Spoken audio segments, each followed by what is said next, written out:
ვარჯიშობ დღეში 2 ჯერ, დილას და საღამოს. როცა უკვე სისტემატურად ხარ სპორტში ჩართული და ემზადები ჩემპიონატებისთვის, აქ უკვე ერთი ვარჯიში ძალიან ცოტაა.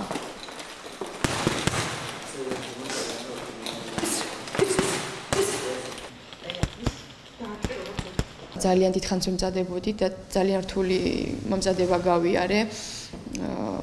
მე გავდიოდი როგორც აქ პირად მწვრთნელთან ერთად, ნაკრებთან ერთად მზადებას, გავიარე ბორჯომში ფიზიკური შეკრება, შემდეგ უკვე დასკვნითი შეკრება თბილისში. ძალიან საკმაოდ ოპტიმალურ ფორმაში ვიყავი. ძალიან დიდ შრომასთან იყო დაკავშირებული ეს ყველაფერი. ჯერ რომ გახვიდე ევროპის ჩემპიონატზე და შემდეგ იქ უკვე მედალი აიღო, იქ უკვე ძალიან რთული საკითხია და ძალიან დიდ შრომასთან არის დაკავშირებული. და რა ვიცი, დიდ შრომას მოითხოვს, მაგრამ როცა ყველაფერი გადადებული გაქვს და ვცდილობ რომ მთლიანად კრივს დავუთმო შენი თავი და მთლიანად ვცდილობდი რომ მეკუთვნოდე ამ ცხოვრებას, მე ვფიქრობ რომ ყველაფერი კარგად იქნება.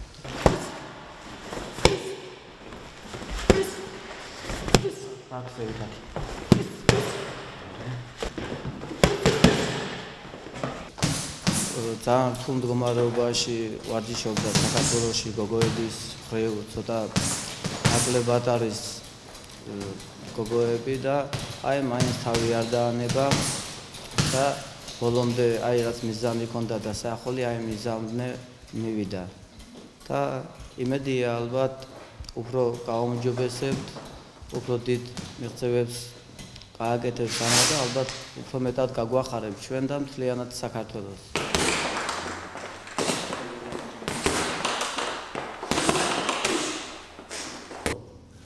ჩემ თვალწინო ხტება რომ ვარჯიშობს და ბავშვი არაფერს არ ზოგავს, ანუ პირველი ეს მიაჩნია ცხოვრებაში, რომ ყველაფერზე წინ ამას აყენებს.